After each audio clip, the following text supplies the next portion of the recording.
செயல்படும் திட்ட குத்தகையாளர் மீது கடும் நடவடிக்கை. பொதுப்பணி அமைச்சுக்கு பிரதமர் உத்தரவு.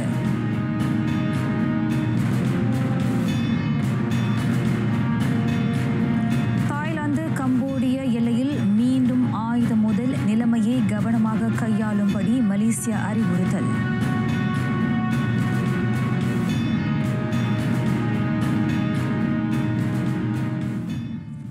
வணக்கம். சலாம் மலேசிய மடானி RTM தமிழ் செய்திகள் உங்களுக்காக. உங்களுடன் நான் கோகிலவாணி கிருஷ்ணன்.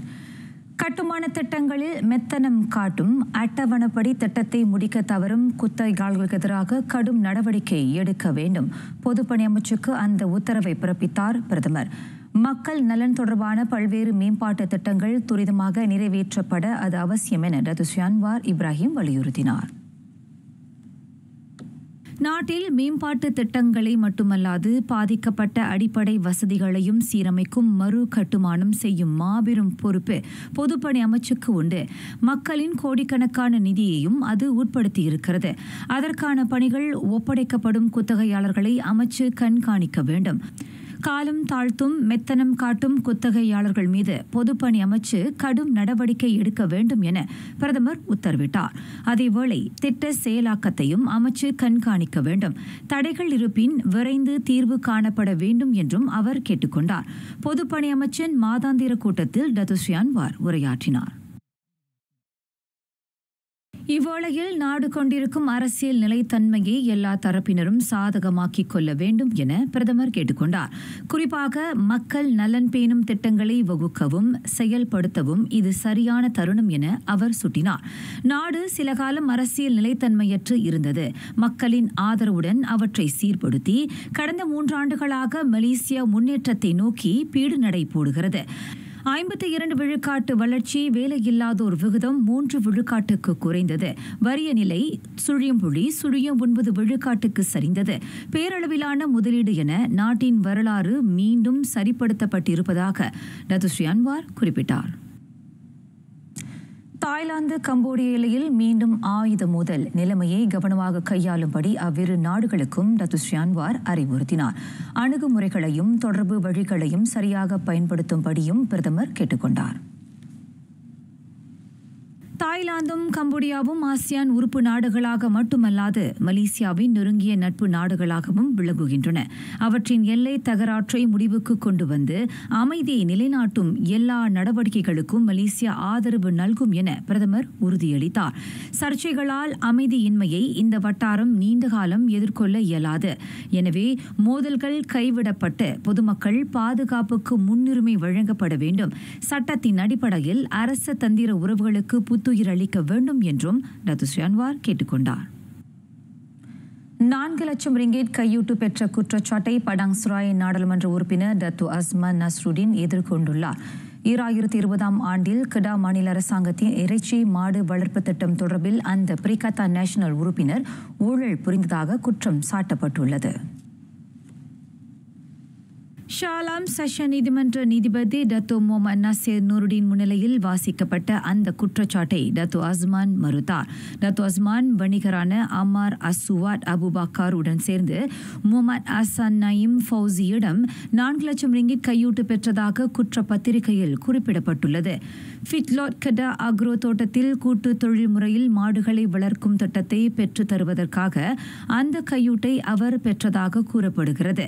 முகமது அசாம் நயீமுக்கு அந்த திட்டத்தை வழங்கும் கடிதத்தை வெளியிடும்படி கெடா அக்ரோ ஹோல்டிங் பிரஹாட் தலைமை நிர்வாக அதிகாரிக்கு டத்தோ அஸ்மான் உத்தரவிட்டதாகவும் அதில் தெரிவிக்கப்பட்டது.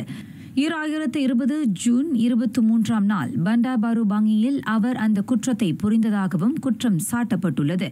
அந்த கையூட்டை பெற்றதாக கூறப்படும் குற்றச்சாட்டை வணிகர் அமார் அசுவாட்டும் மறுத்தார். அவர்கள் இருவரும் பிணையில் விடுவிக்கப்பட்டுள்ளனர். ஆயினும் கடப்பிதழை ஒப்படைக்கும்படியும் SPRM அலுவலகத்தில் மாதம் ஒருமுறை வருகை பதிவு செய்யும்படியும் அவர்கள் இருவருக்கும் நீதிமன்றம் உத்தரவிட்டது. மலையகத்தில் தமிழ் ஓசை ஓங்கி ஒலிக்க வேண்டும். அதற்கு களமாக இருப்பவை தமிழ் பள்ளிகளே. அவற்றை நிலைநிறுத்த எல்லா தமிழ் பள்ளிகளும் தொடர்ந்து பீடு நடை போட வேண்டும் என பேராட்சிக்குழு உறுப்பினர் டத்து சிவனேசன் வலியுறுத்தினார். பேராக்கில் புகழ்பெற்ற பள்ளியாக விளங்கும் சென்ட் தெரேசா தமிழ் பள்ளியின் 125ஆம் ஆண்டு விழாவில் சிறப்பு விருந்தினராக பங்கேற்று அவர் உரையாற்றினார்.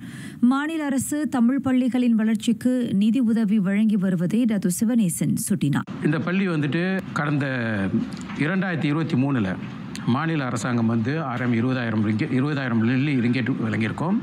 இந்த வருடம் மாநிலத்தின் சார்பில் நான் ஒரு 30,000 மில்லி அப்ரூவ் பண்ணியிருக்கேன் இந்த பள்ளிக்கு. இந்த பள்ளி பல அவங்களோட பாலர் பள்ளி கட்டுமான வேலையெல்லாம் இருக்குது. 2 பாலர் பள்ளி இப்போ செயல்படுது.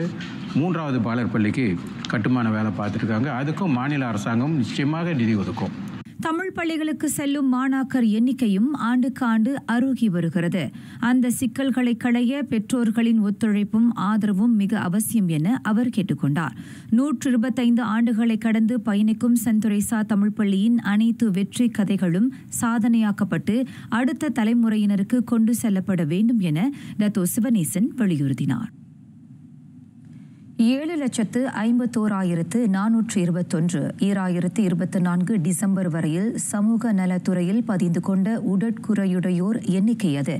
அவர்களை மையப்படுத்தி பல சலுகைகளை அரசு வழங்கி வருவது பற்றி இன்னும் பலர் அறியாமல் உள்ளனர். வேலைவாய்ப்பு, கல்வி, வர்த்தகம், போக்குவரத்து என பல்துறைகளில் உடற்குறை உடையோருக்கென சிறப்பு சலுகைகள் உள்ளன. மக்கள், குறிப்பாக இந்தியர்கள் அவற்றை பற்றி இன்னும் அறிந்திருக்காதது கவலை அளிப்பதாக மலேசிய தெலுங்கு அறவாரிய தலைவர் டாக்டர் காந்தாராவ் அக்குநாயுடு தெரிவித்தார். உடற்குறையுடையோருக்கென அரசு ஏற்படுத்தியிருக்கும் வாய்ப்புகள் மற்றும் வசதிகள் பற்றிய விழிப்புணர்வு திட்டத்தை நாடு முழுவதும் நடத்த அறவாரியம் உத்தேசித்துள்ளது. நாங்கள் OKU அவேர்னஸ் ப்ரோக்ராம் செஞ்சோம். இந்த ப்ரோக்ராம் என்னன்னாக்கா மக்களுக்கு போயிட்டு நல்லது சேரணும். அதாவது இந்த நம்ம OKU சகோதரிகள் இருக்கிறாங்க மலேசியாவில் எத்தனையோ பேர். நம்ம ப்ரெசன்டேஷன் வச்சோம். யாரு கூடனாக்கா MAB கூட ILTC கூட. அந்த ப்ரெசன்டேஷன் மூலிமா நம்ம பார்த்தது KL ஸ்லாங்கில் இன்ஃபர்மேஷன் கொஞ்சம் போகுது.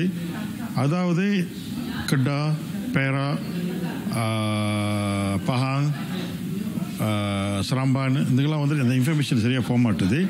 இதுக்கு நாங்கள் என்ன பிளான் பண்ணிருக்கோம்னாக்கா வருடம் அவுட் ஆஃப் கேல் வெளியே போயிட்டு இந்த ஊரில் இந்த ஸ்டேட்டில் ஒரு செமினார் நடத்த பார்க்குறோம். உடற்குறையுடையோருக்கான உரிமை நிலைநாட்டப்பட அறவாரியத்துடன் கைகோர்க்க அரசு சார்பற்ற சில இந்திய இயக்கங்கள் ஆயத்தமாக உள்ளன. குறிப்பாக அவர்களுக்கென ஒதுக்கப்பட்டிருக்கும் வாகன நிறுத்துமிடங்களில் சிலர் அத்துமீறுவது கண்டிக்கத்தக்கது என அவ்வியக்கங்களை சார்ந்தோர் குறிப்பிட்டனர். எஸ்பெஷலி நீங்கள் பார்த்தீங்கன்னா the facilities in the public amenities. So அந்த மாதிரி ஒரு ப்ராப்ளம்ஸ்லாம் we'll try to bring in front of the government, try to look for possible solutions. நிறைய இன்ஃபர்மேஷன் கிடச்சிது. மாற்றுத்திறனாளிக்கு இந்த நாட்டில் என்னென்னலாம் சலுகைகள் கொடுக்குறாங்க அப்படின்னு பேசியிருந்தாங்க. அதனால் வேண்டி கேட்டுக்கிறது என்னென்னா இந்த நாட்டில் அவங்களுக்கு வழித்தளங்கள் அவங்களுக்கு கூடிய சில விஷயங்களை நம்ம உதவி செய்கிறதுக்கு நம்ம கடமைப்பட்டிருக்கணும். அரசின் சலுகைகளையும் வசதிகளையும் பயன்படுத்திக் கொள்ள உடற்குறையுடையோர் சமூக நலத்துறையில் பதிய வேண்டும். மற்றவர்களைப் போல் உடற்குறையுடையோரும் அரசு உதவியுடன் இன்று பல்துறைகளில் மிளிர்வது கண்கூடு. ஆலயம் ஆன்மாக்களை லயிக்க வைக்கும் சமய வளர்ச்சிக்கு பங்களிக்கும் தலங்கள் மட்டுமல்ல, இந்த மலையகத்தின் நம் பண்பாட்டின் விழுமியங்களையும் சான்றுகளாக தலைநிமிர்ந்து நிற்கின்றன. அவற்றை பராமரிக்க வேண்டிய கடப்பாட்டின் ஓர் அங்கமாக பேரா பகன்சுராய் சுன்லி தோட்டத்தின் ஸ்ரீ மகா முத்துமாரியம்மன் ஆலய திருக்குட நன்னிராட்டு பெருவிழா அமைந்தது.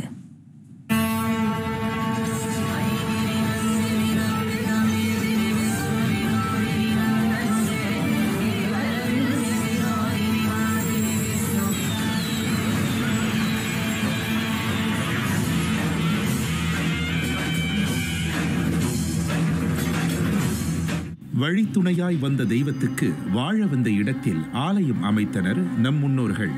அப்படித்தான் இந்த மலையகத்தில் ஒவ்வொரு தோட்டமும் ஆலயங்களை கொண்டு விளங்கி வருகிறது. அந்த ஆலயங்களில் பெரும்பாலானவை அன்னை மாரியம்மனுக்கே உரித்தானவையாக அமைந்தன. அப்படி தன்னை நாடி வந்தோரை காக்க பேரா பகன்சராய் சுள்ளி தோட்டத்தில் கோயில் கொண்டாள் ஸ்ரீ மகா முத்துமாரியம்மன்.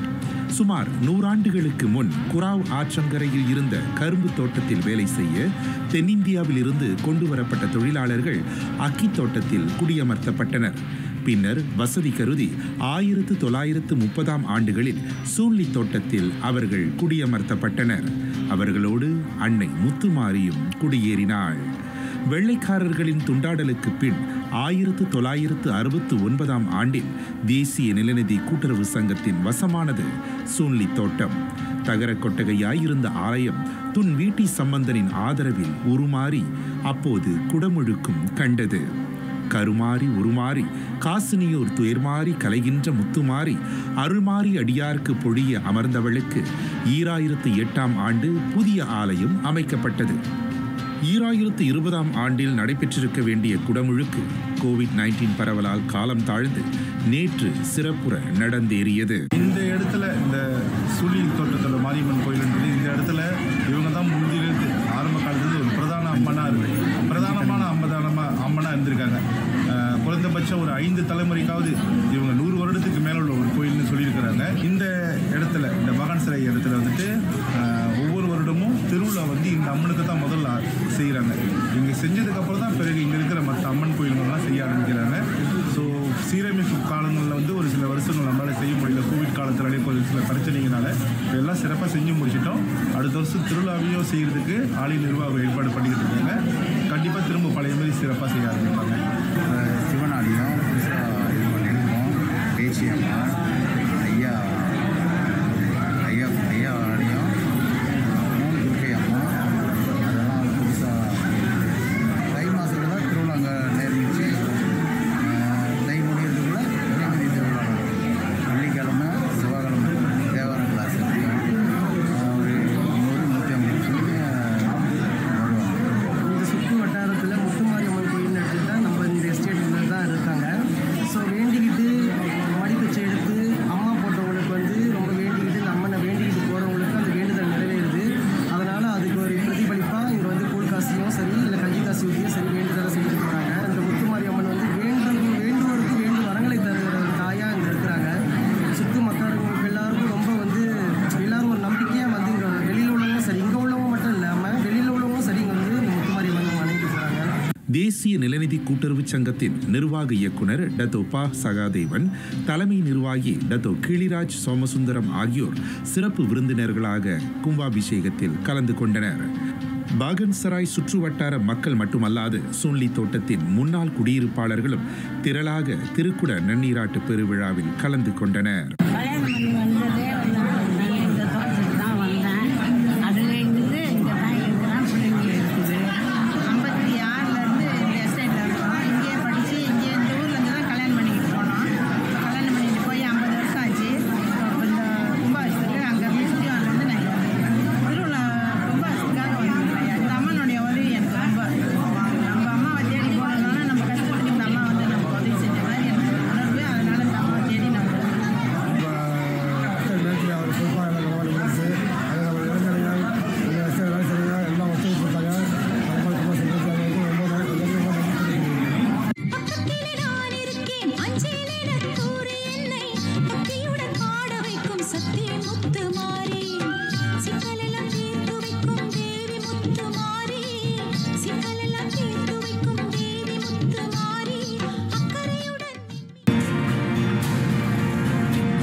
குத்தகை 2.0 திட்டத்தின் வாயிலாக 6,461 பங்கேற்பாளர்களை கவர முடிந்திருக்கிறது.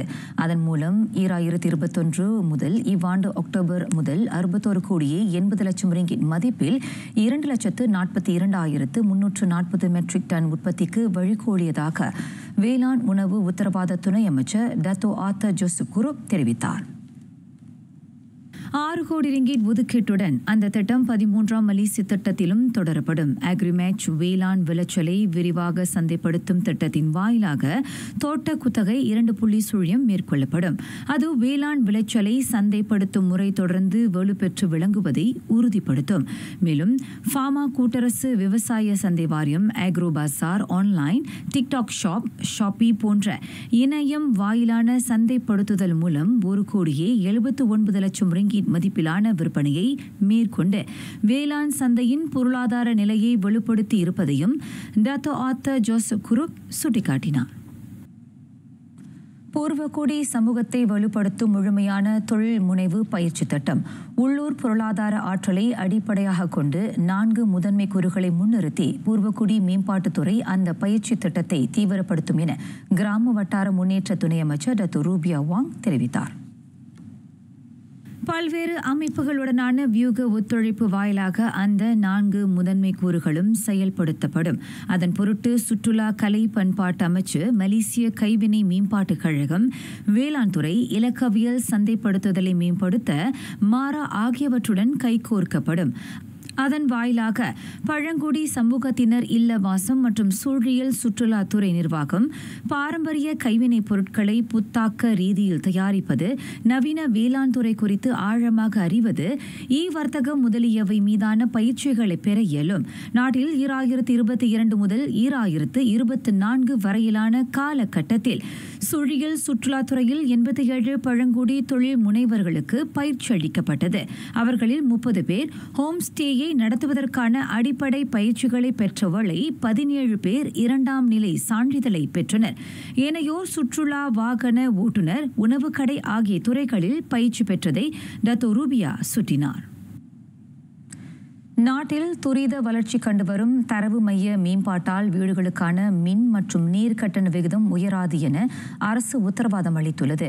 மக்களுக்கு சுமையை ஏற்படுத்தாது தரவு மைய நடத்துனர்களே அந்த செலவினத்தை ஏற்பதை உறுதிப்படுத்தும் வகையில் அதற்கான புதிய கட்டண விகித முறையை அரசாங்கம் அறிமுகப்படுத்தியுள்ளதாக எரிசக்தி மாற்ற நீர்வள உருமாற்ற துணை அமைச்சர் அக்மல் நசருல்லா முகமது நசீர் கூறினார். அந்த சிறப்பு பிரிவின் வாயிலாக தரவு மையங்களை வழிநடத்த தேவைப்படும் கூடுதல் செலவினங்களை சம்பந்தப்பட்ட தரவு மையங்களே ஏற்கும். அது மக்களின் மின் கட்டண விகிதத்தில் பாதிப்பை ஏற்படுத்தாத அதேவேளை இலக்கவியல் பொருளாதாரத்தை உந்தச் செய்யும் தரவு மையங்களின் வளர்ச்சியையும் உறுதிப்படுத்தும் என அக்மல் நசருல்லா முகமது நசீர் குறிப்பிட்டார். நாட்டின் சாலை வசதிகளின் தரத்தை வலுப்படுத்தும் முனைப்புகள் மீது மும்முரம் காட்டப்படும். தொழில்நுட்ப அம்சங்கள் நுண்ணோக்கப்படும். சாலைகள் பருவநிலை மாற்றங்களை எதிர்கொள்ளும் வகையில் இனி அமைக்கப்படும். அடிக்கடி நிகழும் தீவிர வானிலை மாற்றங்களை ஏற்படும் சவால்களை எதிர்கொள்வதற்கு இணங்க அந்த முனைப்பு மேற்கொள்ளப்படுவதாக பொதுப்பணி துணை அமைச்சர் டாக்டர் ஸ்ரீ அமன் மஸ்லான் தெரிவித்தார். கடும் மழை பொழிவு, வெள்ளம், அதீத வெப்பம் ஆகியவற்றை தாங்கி தரமுடன் இருக்கும் வகையில் உயர்தர கூறுகளை கொண்ட பொருட்களை பயன்படுத்தி சாலைகள் அமைப்பது அதில் அடங்கும். அதற்கென ரப்பர், தார், மண், கற்கள், சரியான அளவிலான நீர், வேதியியல் கலவைகள் ஆகியவற்றை கொண்டு அந்த சாலைகள் தரமான முறையில் கட்டப்படும் என டாக்டர் ஸ்ரீ அமன் மஸ்லான் குறிப்பிட்டார்.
அண்டை நாடான கம்போடியா மீது வான் தாக்குதல் நடத்தியது தாய்லாந்து. சர்ச்சைக்குரிய எல்லைப் பகுதியில் தாய்லாந்து ராணுவ வீரர் கொல்லப்பட்டதற்கு பதிலடியாக இந்த தாக்குதல் நடத்தப்பட்டது. ஓபன் ரச்சாத்தானி மாநிலத்தில் இன்று அதிகாலை கம்போடிய ராணுவம் நடத்திய தாக்குதலில் தாய்லாந்து வீரர் ஒருவர் கொல்லப்பட்டார், 4 காயமடைந்தனர். இதற்கு பதிலடி கொடுக்கும் வகையில் அந்நாட்டின் சில ராணுவ இலக்குகள் மீது வான் தாக்குதல் நடத்தப்பட்டதாக தாய்லாந்து ராணுவ பேச்சாளர் விந்தாய் சுவாரி தெரிவித்தார். இதுகுறித்து பேசிய கம்போடிய தற்காப்பு அமைச்சின் பேச்சாளர் மலி சொச்சீதா, எல்லை மாநிலங்களான பிரியா வஹீர், ஓடார், மன்சி ஆகியவற்றில் தங்கள் ராணுவத்தின் மீது தாய்லாந்து படைகள் பீரங்கி தாக்குதல் நடத்தியதாக கூறினார். பதற்றம் ஓங்கியிருப்பதைத் தொடர்ந்து சுமார் 35,000 பேர் வெளியேற்றப்பட்டிருப்பதாக தாய்லாந்து ராணுவம் கூறுகிறது. ஜப்பானிய போர் விமானங்கள் மீது ராணுவ ஆயுத கட்டுப்பாட்டு ராடாரை இயக்கியது சீனா. அச்சுறுத்தலுக்கு வகையான அந்த செயலுக்கு விளக்கமளிக்க பெய்ஜிங் தூதர் அழைக்கப்பட்டதாக டோக்கியோ தெரிவித்தது. சுய ஆட்சி பெற்ற தைவானை சொந்தம் கொண்டாடும் சீனா ராணுவ வலிமையின் மூலம் அதனை கைப்பற்றும் சாத்தியத்தையும் நிராகரிக்கவில்லை. இதற்கு கடும் எதிர்ப்பு தெரிவித்து வரும் தைவானுக்கு ஜப்பான் ஆதரவு கரம் நீட்டியுள்ளது. தைவான் மீது சீனா மேற்கொள்ளும் ராணுவ நடவடிக்கைக்கு தக்க பதிலடி கொடுக்கப்படும் என ஜப்பானிய பிரதமர் சனே தகாய்ச்சி கடந்த மாதம் கூறியிருந்தார். இந்நிலையில் ஒகினாவா தீவு கூட்டத்துக்கு அருகில் அனைத்துலக நீர்ப்பகுதியில் ஜப்பானிய போர் விமானங்கள் மீது சீனாவின் J-15 போர் விமானங்கள் ஆயுத கட்டுப்பாட்டு ராடாரை இயக்கியதாக டோக்கியோ குற்றம் சாட்டியது. இதற்கு ஜப்பானிய ராணுவம் கடும் கண்டனம் தெரிவித்தது. டோக்கியோவின் இந்த குற்றச்சாட்டு உண்மைக்கு முரணானது என்றும் அவதூறு பரப்புவதை உடனடியாக நிறுத்தும்படியும் சீன கடற்படை கூறியது. வங்காளதேச போலீசார் மிகப்பெரிய மனித புதைக்குழியை தோண்டும் முயற்சியில் ஈடுபட்டுள்ளனர். முன்னாள் பிரதமர் ஷேக் ஹசீனாவின் ஆட்சியை கவிழ்க்க நடத்தப்பட்ட மாபெரும் ஆர்ப்பாட்டத்தின் போது கொல்லப்பட்ட 114 பேரின் சடலங்கள் அங்கு புதைக்கப்பட்டிருப்பதாக நம்பப்படுகிறது. ஷேக் ஹசீனாவின் ஆட்சியை எதிர்த்து வன் செயல்மிக்க ஆர்ப்பாட்டம் கடந்த ஆண்டு வங்கதேசத்தை உலுக்கியது. வாரக்கணக்கில் நீடித்த ஆர்ப்பாட்டங்களின் போது கொல்லப்பட்டவர்களை அஞ்சுமான் முஃபீடுல் இஸ்லாம் தோண்டூழிய நிறுவனம் தலைநகர் டாக்காவில் ராயர் பசார் புதைக்குழியில் புதைத்தது. ஜூலையில் கோரப்படாத 80 சடலங்களையும் ஆகஸ்டில் 34 சடலங்களையும் அங்கு புதைத்ததாக அவ்வமைப்பு கூறியது. சடலங்களை அடையாளம் காண மரபணு சோதனை நடத்தப்படும். பின்னர் சம்பந்தப்பட்ட உறவுகளின் ஒப்புதலுடன் உரிய சமய சடங்குகளுடன் மீண்டும் புதைக்கப்படும் என அதிகாரிகள் தெரிவித்தனர். ஹசீனாவை பதவி வீழ்த்த நடத்தப்பட்ட ஆர்ப்பாட்டத்தின் போது சுமார் 1400 பேர் கொல்லப்பட்டதாக ஐநா தகவல் கூறுகிறது.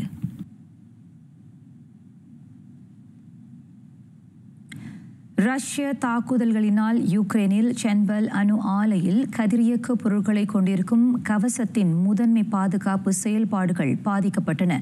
இனி அது முழுமையாக செயல்படாது என அனைத்துலக அணுசக்தி நிறுவனம் தெரிவித்தது.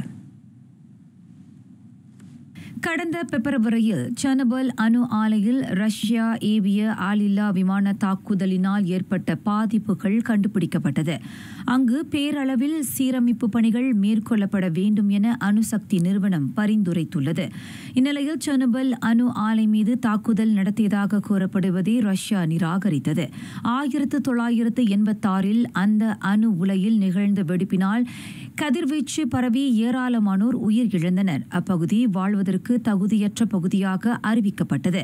கதிர்வீச்சு கசிவை கட்டுப்படுத்த பாதுகாப்பு கவசம் அமைக்கும் பணி 2019 ஆண்டு நிறைவு பெற்றது.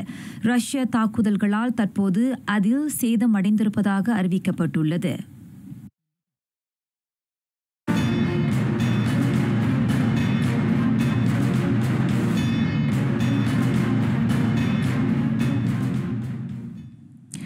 தாய்லாந்து 2025 சி போட்டியில் வெண்கல பதக்கத்தை உரிதாக்கியது மலேசிய மகளிர் பூப்பந்து அணி. அரையிறுதியில் அவர்கள் இந்தோனேசியாவிடம் 2-3 என வெற்றியை பறிகொடுத்தனர். ஆட்டத்தில் முதலாவது புள்ளியை புத்ரி குசுமா வர்டானி இந்தோனேசியாவுக்கு பெற்று தந்தார். அவர் மலேசியாவை சார்ந்த கே லெஷனாவை 21-9, 21-19 என நேரடி செட்களில் வீழ்த்தினார். அதன் பின்னர் மலேசியா நாட்டின் முதன்மை மகளிர் இணையான பெர்லிதான் எம் தீனா வாயிலாக ஆட்டத்தை தலா ஒரு புள்ளியில் சமப்படுத்தியது. அவர்கள் ரேஷல் அலிசியா ரோஸ் ஃபேபி சத்யானிங்ரும் இணையை 21-14, 17-21, 21-16 என வென்றனர். இவ்வேளையில் மலையகத்தை 2-1 என முன்னணி வகிக்க செய்தார் வோங் லிங் சிங். 22-20, 15-21, 21-16 என அவர் இந்தோனேசியாவின் கிரெகோரியா மரிஸ்கன் துன்ஜோங்கை தோற்கடித்தார். வெற்றி கொடியை கோ பேகி தோ ஈவே இணையர் நிலைநாட்டுவர் என எதிர்பார்த்த வேளையில் ஏமாற்றமே மிஞ்சியது. அவர்கள் இந்தோனேசியாவின் ஃபெப்ரியானா டிவிபூஜி குசுமா மலிசா திரியாஸ் புஸ்பிதா சாரி இணையிடம் 10-21, 9-21 என தோல்வியை ஒப்புக்கொண்டனர். நாட்டை இறுதியாட்டத்திற்கு கொண்டு செல்ல சித்தி ஜுலைகா மேற்கொண்ட முயற்சி கைகூடவில்லை. தங்கத்தை வெல்லும் மலேசியாவின் கனவை முத்தியாரா ஆயு 18-21, 16-21 என சிதைத்தார். பொன்னிறத்தில் இன்னும் அந்த பதக்கத்தை கைப்பற்றும் இறுதி சுற்றில் இந்தோனேசியாவின் உபசரணை நாடான தாய்லாந்துடன் மோதும். 2025 சி போட்டியில் தங்கத்தை வெல்லும் தேசிய ரக்பி அணிக்கு கவர்ச்சிகரமான ஊக்கத்தொகை காத்திருக்கிறது.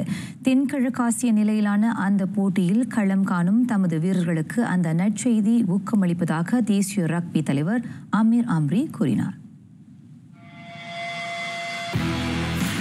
தாய்லாந்து சி போட்டிக்காக தேசிய ரக்பி வீரர்கள் கிட்டத்தட்ட 2 ஆண்டுகள் ஆயத்த பயிற்சியில் ஈடுபட்டதை அவர் சுட்டிக்காட்டினார். தங்கம் கைவசமானால் அவர்கள் பெறப்போகும் மொத்த ஊக்கத்தொகையை பற்றிய மேல் விவரங்களை வெளியிட அமீர் அம்ரி மறுத்துவிட்டார். மலேசிய ரக்பி அணியினர் 2017 நடைபெற்ற சி போட்டியில் தங்கம் வென்றனர்.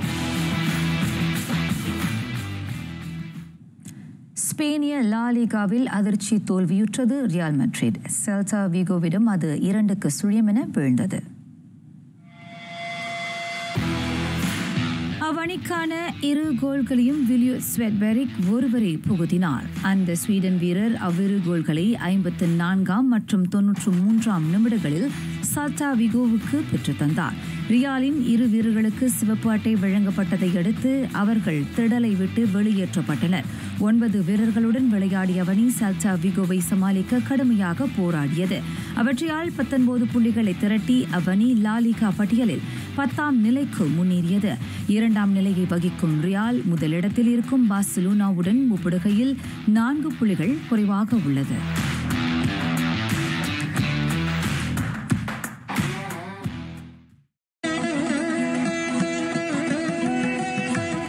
ஆத்திச்சூடி மெல்ல தெரிந்து கொள். நிதானமாகவும் அதேவேளை ஆராய்ந்து உண்மையை புரிந்து கொள்ள வேண்டும். முடிவெடுப்பதில் அவசர போக்கினை கடைபிடிக்கக்கூடாது என்ற கருத்தை வலியுறுத்துகிறார் அருந்தமிழ் பாவலர் பாரதி.